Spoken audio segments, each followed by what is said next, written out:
नमस्कार साथियों।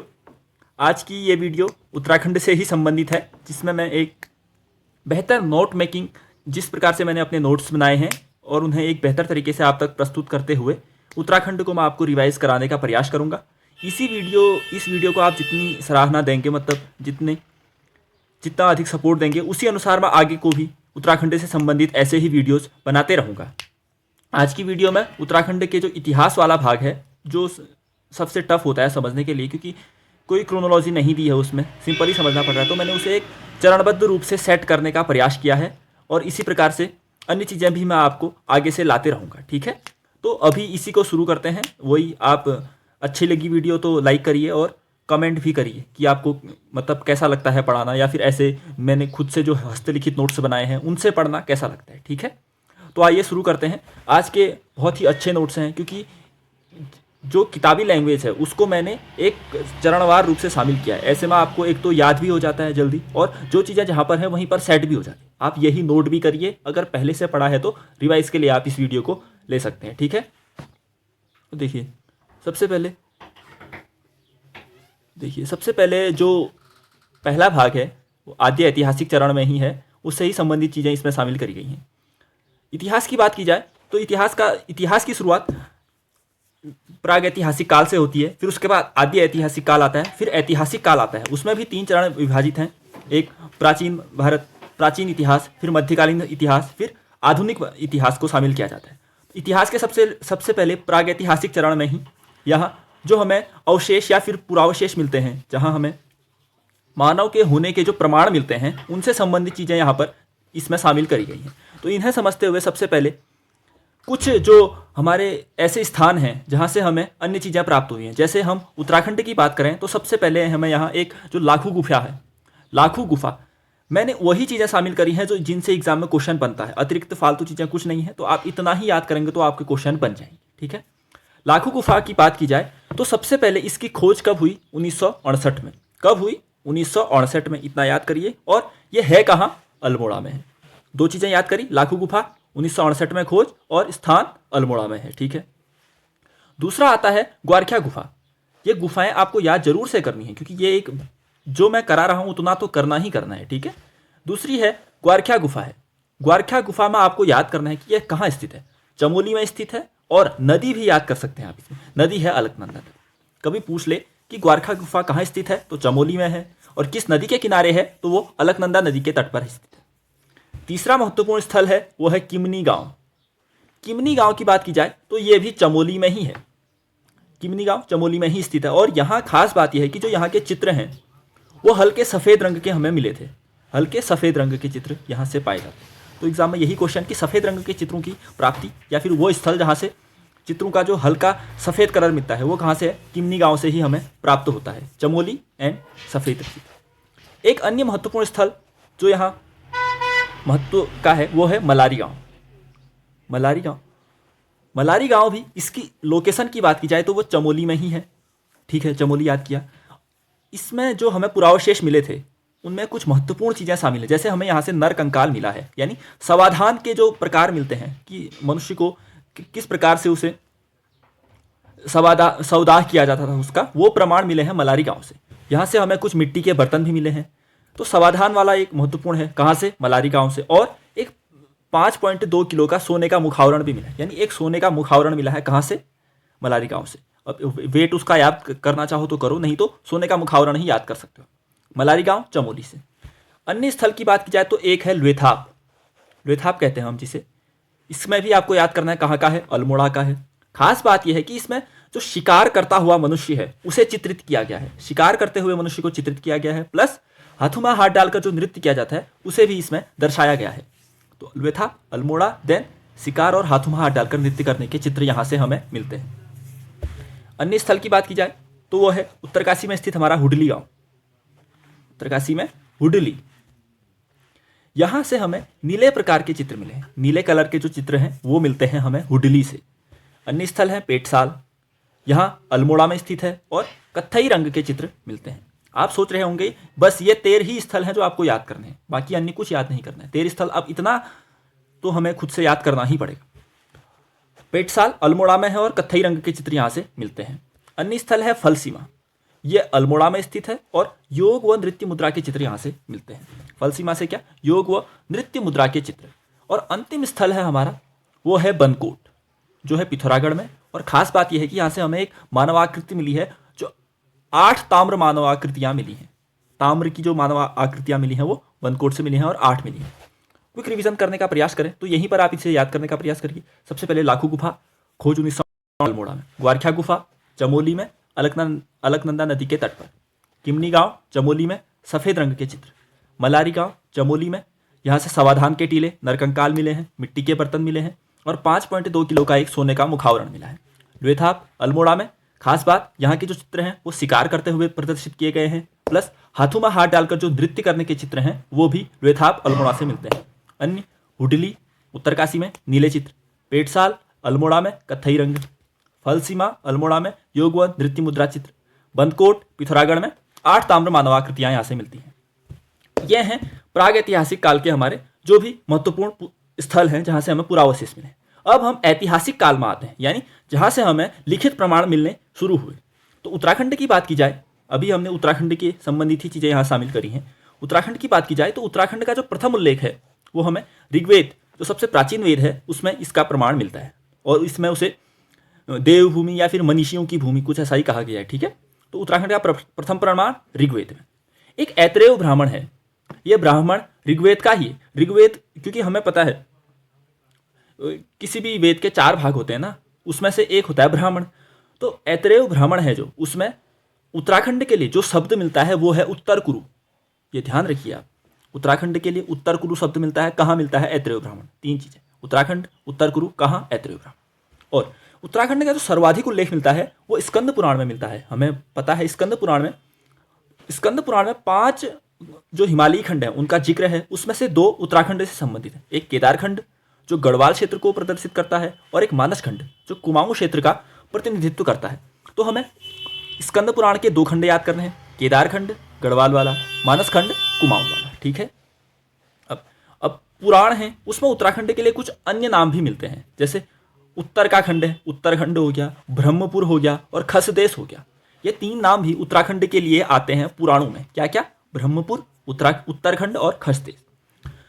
अब देखिए, जो बौद्ध साहित्य है, अगर आपने हिस्ट्री पढ़ी है तो उसमें आपने पढ़ा होगा कि बौद्ध साहित्य पाली भाषा में लिखा गया है। तो बौद्ध साहित्य के जो पाली भाषा वाले ग्रंथ हैं ना, उसमें उत्तराखंड के लिए जो शब्द मिलता है वो है हिमवंत। ये सब बेसिक क्वेश्चन है, पता है, बेसिक से बेसिक क्वेश्चन, ये तो आपको कतई गलत नहीं करने चाहिए। तो बौद्ध साहित्य पाली भाषा में उत्तराखंड के लिए हिमवंत शब्द मिलता है। चलो अब हम देखते हैं केदारखंड और मानसखंड को अलग अलग। पहले हम देखते हैं गढ़वाल क्षेत्र को। गढ़वाल क्षेत्र यानी केदारखंड वाला क्षेत्र, इसके कुछ अन्य नाम हैं, जैसे केदारखंड है, स्वर्ग भूमि, तपोभूमि और बद्रिकाश्रम। ये गढ़वाल क्षेत्र के लिए आते हैं ये नाम, याद कर लीजिए, बद्रिकाश्रम, तपोभूमि, स्वर्ग भूमि और केदारखंड।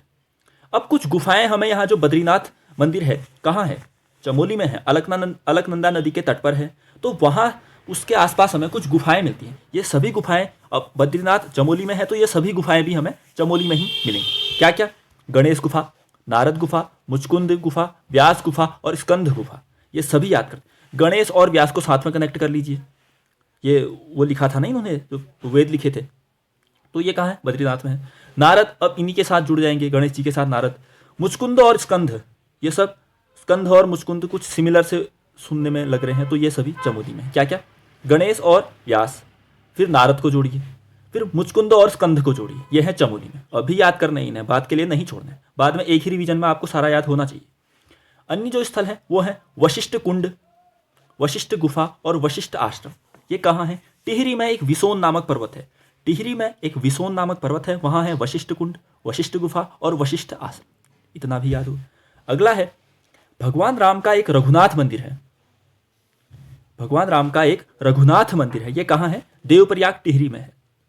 देवप्रयाग में एक भगवान राम का रघुनाथ मंदिर है जो द्रविड़ शैली में बना है, आगे हम पढ़ेंगे इसके बारे में। यह है देवप्रयाग टिहरी में। ठीक है, एक अन्य तथ्य खास बात यह है कि जो महाभारत है उसमें एक वन पर्व आता है, उसमें केदारनाथ के लिए जो शब्द यूज हुआ है वो है भृंगतुंग। ठीक है, महाभारत के वन पर्व में केदारनाथ के लिए भृंगतुंग शब्द का प्रयोग किया गया है। बस इतना ही याद करना है, सब रटने वाली चीज़ें हैं, बशर्ते सही तरीके से आपको मिल जाए तो। अब है एक कण्वाश्रम आता है। दो विद्यापीठ आते हैं, एक बद्रिकाश्रम और एक कण्वाश्रम। बद्रिकाश्रम तो हमने पढ़ा था कहाँ, चमोली में। अब एक कण्वाश्रम भी हम पढ़ते हैं। कण्वाश्रम कहाँ, पौड़ी में, पौड़ी गढ़वाल में कण्वाश्रम है। इसकी दो तीन खास बातें हैं वो याद कर ली। सबसे पहले तो ये याद करना है कि कण्वाश्रम कहाँ है, पौड़ी में है, मालिनी नदी के तट पर है।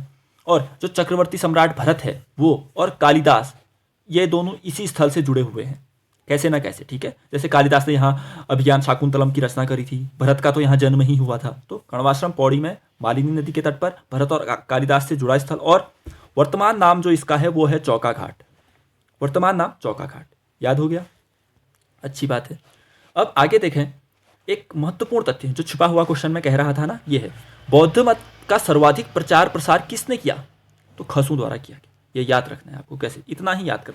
बौद्ध मत का उत्तराखंड में कुमाऊं कहें या गढ़वाल कहें, दोनों जगह बौद्ध मत का सर्वाधिक प्रचार किया है खसू, ठीक है।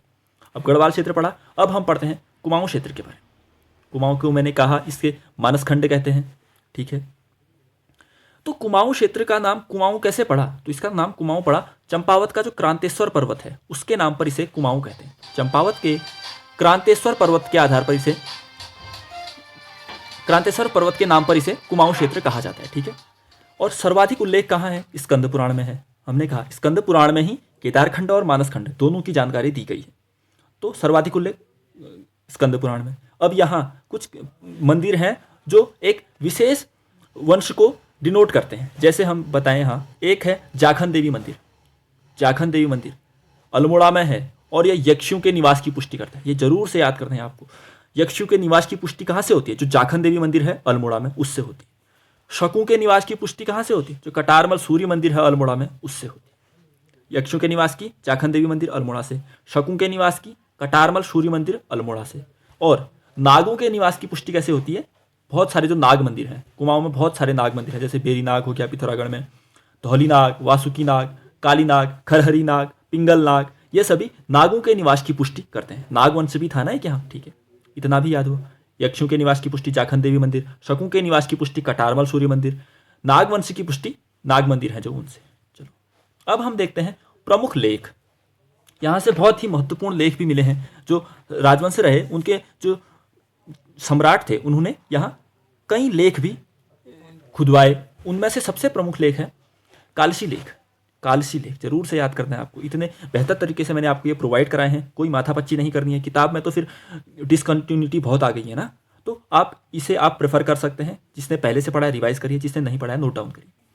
कालसी लेख अशोक का 257 ईसा पूर्व में, ईसा पूर्व की बात चल रही है, यानी जब पहला सन होगा उससे भी 257 साल पहले की बात होगी। तो कालसी लेख किसका है ये याद करिए। सबसे पहले अशोक का है और 257 ईसा पूर्व। कहाँ है कालसी, कहाँ है, देहरादून में है। आए जिसको पता नहीं था लिख लो साइड में। और इसकी भाषा क्या है, भाषा है पाली, लिपि है ब्राह्मी। ध्यान रखिए, भाषा और लिपि दोनों अलग अलग चीज़ें हैं। भाषा क्या है, पाली भाषा है, और लिपि क्या है, ब्राह्मी लिपि। इतना याद रखिए। जो छुपा हुआ क्वेश्चन की बात करता हूँ, जो नहीं पढ़ते हैं, वो ये है, इसमें अशोक ने किस चीज़ के बारे में बताया है, चिकित्सा व्यवस्था के बारे में बताया है, अहिंसा के बारे में और चिकित्सा व्यवस्था के बारे में बताया। तो याद करिए क्या क्या याद किया। अशोक का है 257 ईसा पूर्व, पाली भाषा, ब्राह्मी लिपि, चिकित्सा व्यवस्था के बारे में बताया है।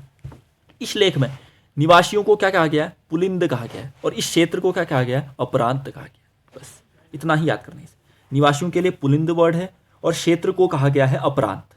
कर लिया याद, पांचों चीजें याद हो गई, अच्छी बात है। अब बढ़ते हैं आगे। अन्य लेख जो मिलता है वो है राजकुमारी ईश्वरा का लेख। राजकुमारी ईश्वरा का एक लेख मिलता है हमें। ये कहाँ से मिलता है फिर, ये है लाखामंडल का लेख, लाखामंडल से मिलता है। लाखामंडल कहाँ है, ये भी देहरादून में ही। इसमें क्या कहा गया है कि जो ये यमुना उपत्यका, यमुना बहती है ना वहाँ, तो यमुना उपत्यका यानी इस लाखामंडल वाले एरिया में यदुओं का शासन था। हमें सिर्फ इतना आएगा कि सुन में यदुओं की जानकारी किस लेख से मिलती है, तो राजकुमारी ईश्वरा के लेख से। राजकुमारी ईश्वरा का लेख कहाँ से मिला है, लाखामंडल से।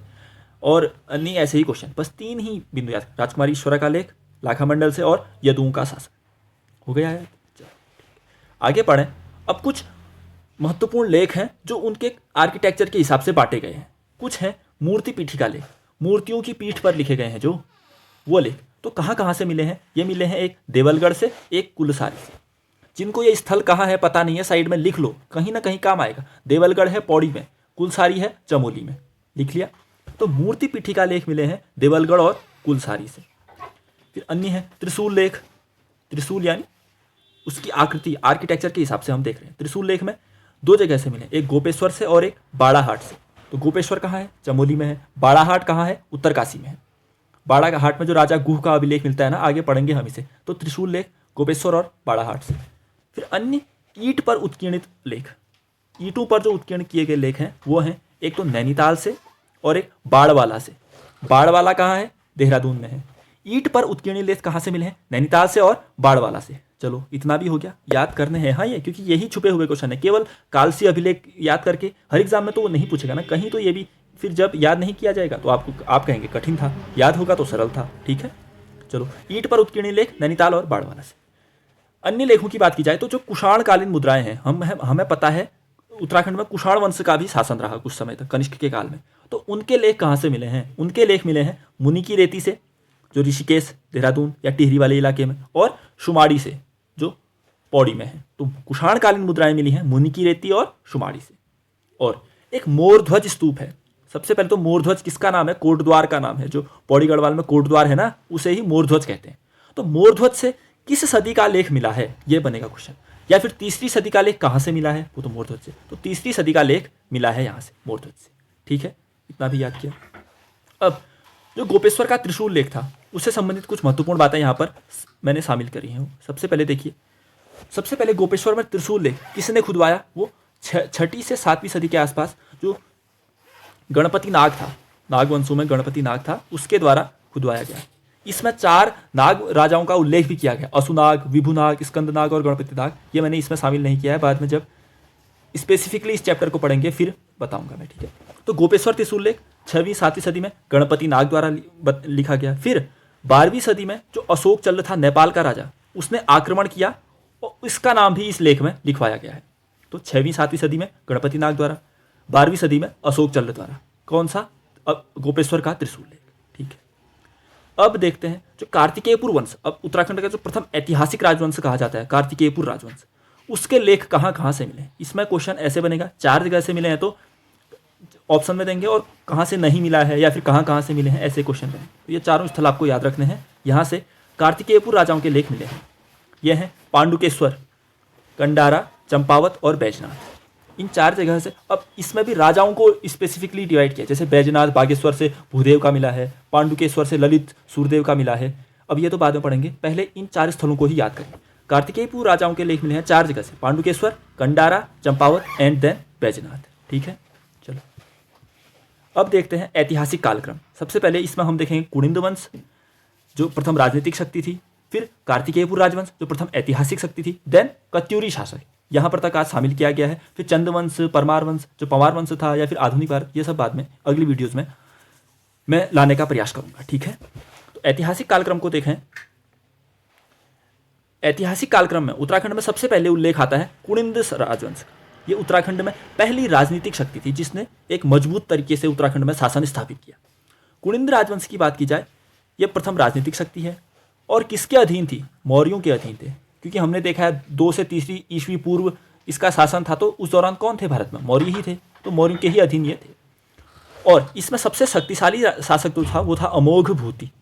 कौन? अमोघ भूति। तो क्या क्या याद करना है? प्रथम राजनीतिक शक्ति कुणिंद, मौर्यों के अधीन कुणिंद, अमोघ भूति सबसे शक्तिशाली शासक था। अब इतना तो याद किया। अब एक चीज़ और याद कर लीजिए, जो कुणिंद राजवंश है ना, इसकी जो मुद्राएं हैं वो कहाँ से मिली हैं? अल्मोड़ा से मिली हैं। अल्मोड़ा में कुणिंद राजाओं मुद्राओं मिली हैं। इनमें 4 राजाओं का उल्लेख आता है, ये जरूर से याद करिएगा, क्योंकि कभी भी पूछेगा कि चारों ऑप्शन में देगा, 3 देगा ऑप्शन में, एक कहीं बाहर का डाल देगा, कहेगा कौन नहीं था शामिल।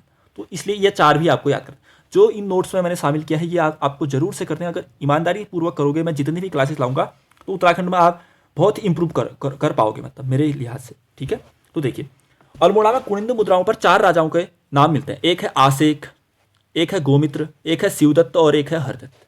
तो 4 राजाओं के नाम याद रखने हैं। कुणिंद राजा हैं ये। कौन कौन? आसेक, गोमित्र, शिवदत्त और हरदत्त। आसेक, गोमित्र, शिवदत्त और हरदत्त, यहीं पर याद करिए। अब देखिए कुणिंद राजवंश के बाद उत्तराखंड पर आते हैं शक। जो शक लोग थे ना, वो आते हैं कुणिंदों के बाद, शकों का अधिकार। और हमने पढ़ा था शकों का पुष्टि कौन करता है? जो कटारमल का सूर्य मंदिर है अल्मोड़ा में। यक्षों के निवास की पुष्टि कौन करता है? जल्दी बताइए, कमेंट में लिखिए। यक्षों के निवास की पुष्टि कौन करता है? ऊपर बताया है मैंने। तो वो यहाँ कमेंट में लिखिए। वो शकों के बाद आते हैं यहाँ कुषाण। शकों के बाद आते हैं कुषाण, और कुषाणों के अवशेष हमें कहाँ से मिलते हैं? ऊपर क्या पढ़ा था हमने? कुषाणकालीन मुद्राएं दो जगह से मिली, एक मुनि की रेती से, एक शुमाड़ी से। तो कुषाणों के जो अवशेष मिलते हैं हमें, जो भी उन्होंने बनाया था आर्किटेक्चर, वो मिलते हैं 3 जगह से। एक तो वीरभद्र से, जो ऋषिकेश का पुराना नाम है, गोविषाण से, जो काशीपुर का पुराना नाम है, और मोरध्वज से, जो कोटद्वार का पुराना नाम। ये 3 स्थल जरूर से याद करते हैं जहाँ से कुषाणकालीन अवशेष मिले हैं। कौन कौन? वीरभद्र ऋषिकेश वाला, गोविषाण काशीपुर वाला, मोरध्वज कोटद्वार वाला। कर लेंगे ये 3 स्थल। कभी कुषाण से संबंधित स्थल आएंगे, वीरभद्र, गोविषाण, मोरध्वज, और अंत में डाल देगा बाड़ाहाट। अब कौन नहीं है कहेगा, तो बाड़ाहाट नहीं, ये 3 ही हैं। ठीक है, चलो इतना भी याद हुआ आपको। इसके बाद कुछ तथ्य लिखिए। देखिए, एक बाड़ा वाला यज्ञ वेदिका है। कहाँ है? मैंने अभी बताया था, बाड़ वाला कहाँ है? देहरादून में है। तो सिर्फ आपको इतना याद रखना है कि बाड़ वाला यज्ञ वेदिका का निर्माण किसने किया? तो सीलवर्मन नामक राजा ने किया, और 3री सदी में किया था। किसने किया? सीलवर्मन नामक राजा ने 3री सदी में किया था। ठीक है, ये भी याद हुआ। अगला तथ्य है भैंसांग 634 ईस्वी में आया था। कहाँ? हरिद्वार। सबसे पहले सन याद करिए। भैंसांग भारत में आया था कब? हर्षवर्धन के काल में, 629 से 645 तक। तो उसी बीच ये हरिद्वार भी आया। कब आया? 634 ईस्वी में। और इसने क्या कहा पता है? हरिद्वार की माप बताई। क्या थी वो? 20 ली थी। ली एक चाइनीज माप की इकाई होगी कोई, तो उसने हरिद्वार को 20 ली बताया। इतना भी याद हुआ। अब हम, अच्छा है ना? कैसा लग रहा? नोट्स के साथ पढ़ने में सही लग रहा है या कैसा लग रहा? अपना फीडबैक जरूर से बताइए मुझे।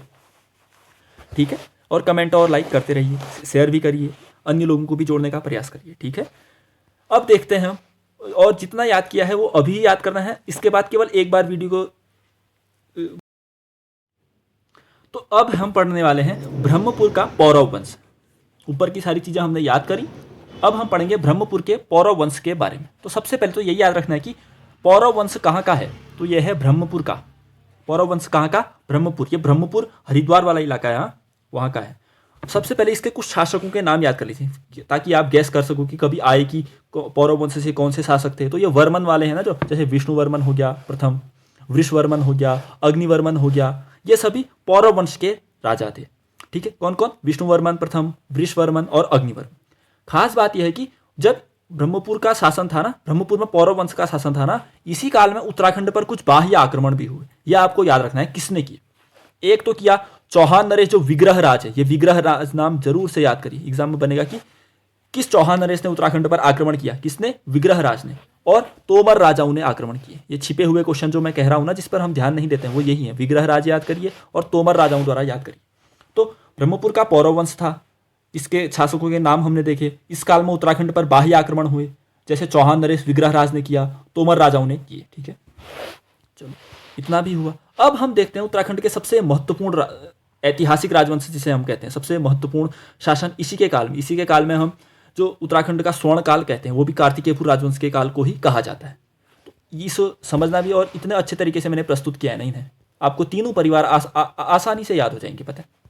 तो आप इन्हें एप्रिसिएट भी करिए, थोड़ा थोड़ा मेरा भी मनोबल बढ़ाइए। ठीक है, कमेंट करिए और लाइक करिए। कार्तिकेयपुर राजवंश की बात की जाए तो इसने लगभग 300 वर्ष तक शासन किया। 300 वर्षों तक शासन किया। कब से? 700 से 1000 ईस्वी तक। ठीक है, कार्तिकेयपुर राजवंश ने लगभग 300 तक किया, और इसे उत्तराखंड का प्रथम ऐतिहासिक राजवंश कहा जाता है।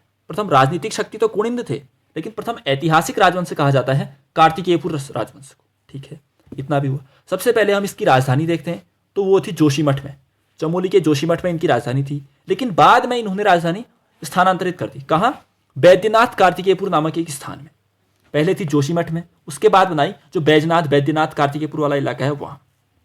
ठीक है, इसमें 3 परिवारों ने शासन किया, 3 ग्रुप बन गए, उन्होंने शासन किया इन 300 वर्षों के दौरान। तो अब हमें उन्हीं को याद करना है। प्रथम परिवार, द्वितीय परिवार और तृतीय परिवार। हर परिवार में 4 राजा हैं। चारों को मैंने शामिल किया है एक बेहतर चरणबद्ध रूप से, आपको जल्दी याद हो जाएंगे। तो देखिए, प्रथम परिवार की बात करें। प्रथम परिवार, इसकी स्थापना किसने की थी? इसकी स्थापना की थी बसंत देव ने। जो पहला राजा होगा उसी ने करी होगी ना स्थापना। तो प्रथम परिवार था इसका, जिसकी स्थापना करी बसंत देव ने। और जो भी इन्होंने काम किए वो भी मैंने इनके सामने ही लिखे हैं। इससे एक ही बात याद रखना है, स्वर्णेश्वर नामक ग्राम को दान दिया। इसने स्वर्णेश्वर नामक एक ग्राम था ना, उसे कुछ दान में दिया। क्या पता पूछ ले कि स्वर्णेश्वर नामक गांव को किसने दान दिया, तो बसंत देव ने दिया। ठीक है, इतना ही। इसके बाद क्या हुआ, जो कश्मीर का राजा था एक ललितादित्य था, उसने आक्रमण किया यहाँ। तो फिर उसके बाद खरपरदेव शासन में आ गया और इसने स्थापित किया खरपरदेव वंश।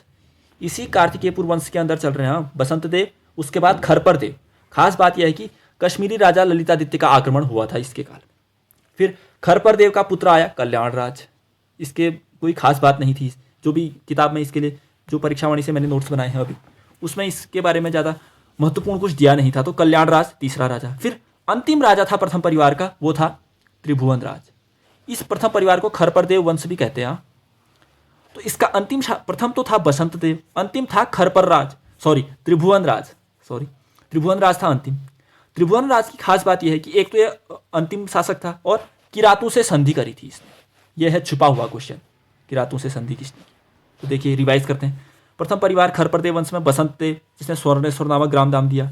फिर खरपरदेव, जिसने कश्मीरी राजा ललितादित्य ने आक्रमण किया तो इसने सत्ता हासिल करी। फिर इसका पुत्र कल्याण राज, फिर उसका पुत्र त्रिभुवन राज, जो अंतिम शासक था खरपरदेव वंश का और किरातों से संधि करी।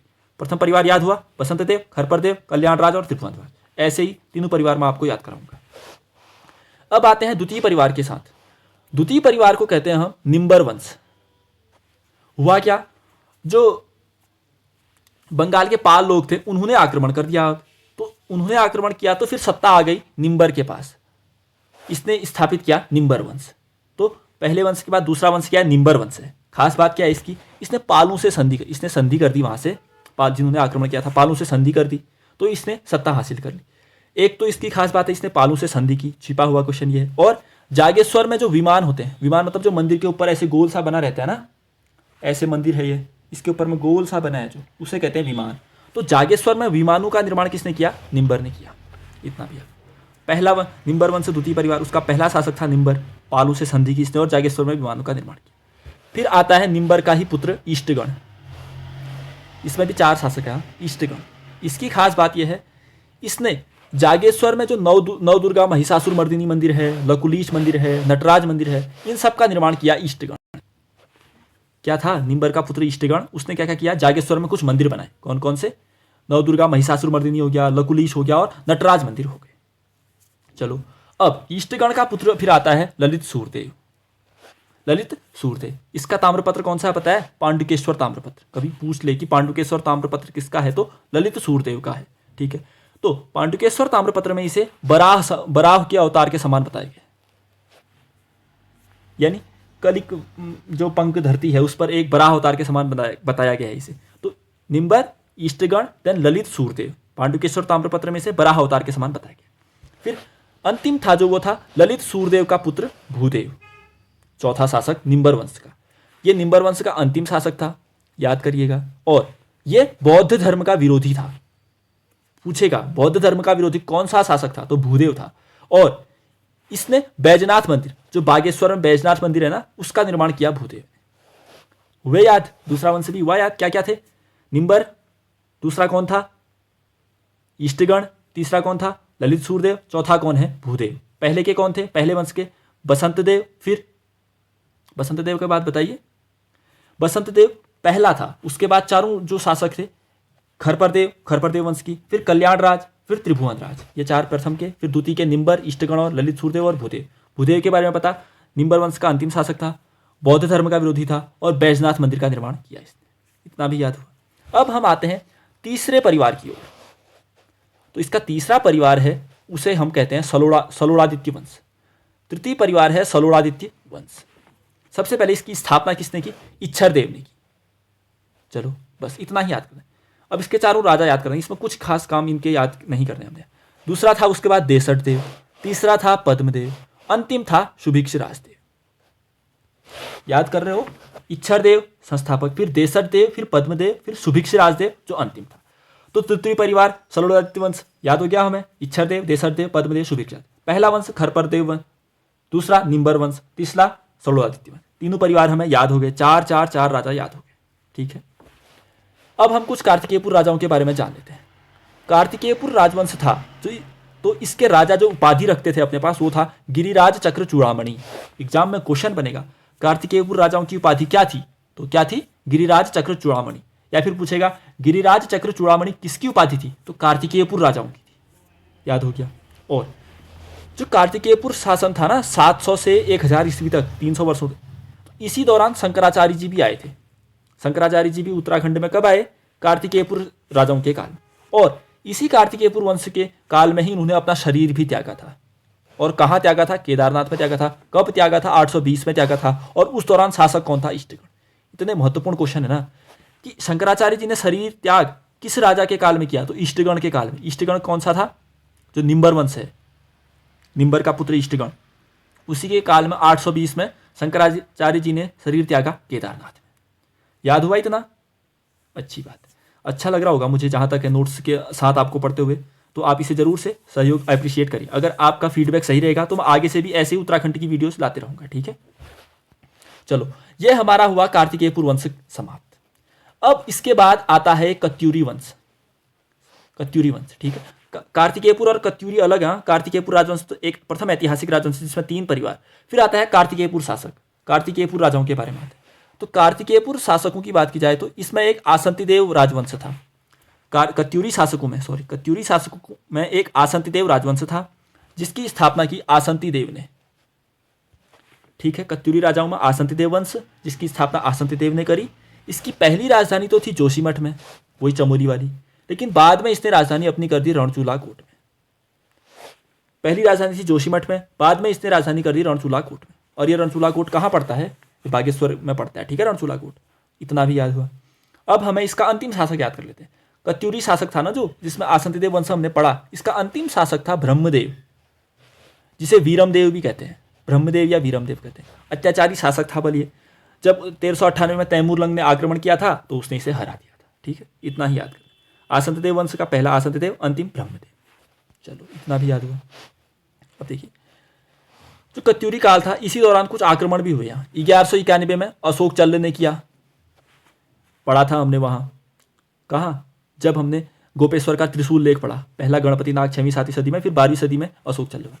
1223 में किया कराचल देव ने आक्रमण। बस ये सन याद रखना है और राजा का नाम याद रखना है बस। 1191 में आक्रमण किया अशोक चल्ल जो नेपाल वाला था। 1223 में आक्रमण किया कराचल देव ने जो ये भी नेपाल वाला ही था। तो कैसी लगी वीडियो बताइए मुझे। आगे से ऐसी वीडियो चाहिए आप ये भी बताइए। उत्तराखंड को अगर ऐसे उत्तराखंड में 5-6 वीडियो भी लाऊंगा ना, आपको एक हद तक अच्छा खासा आपका कवर हो जाएगा। ठीक है, अब ये आपके ही सहयोग पर निर्भर करता है। ठीक है, आज हमने इतनी सारी चीज़ें पढ़ी तो अच्छी है क्लास।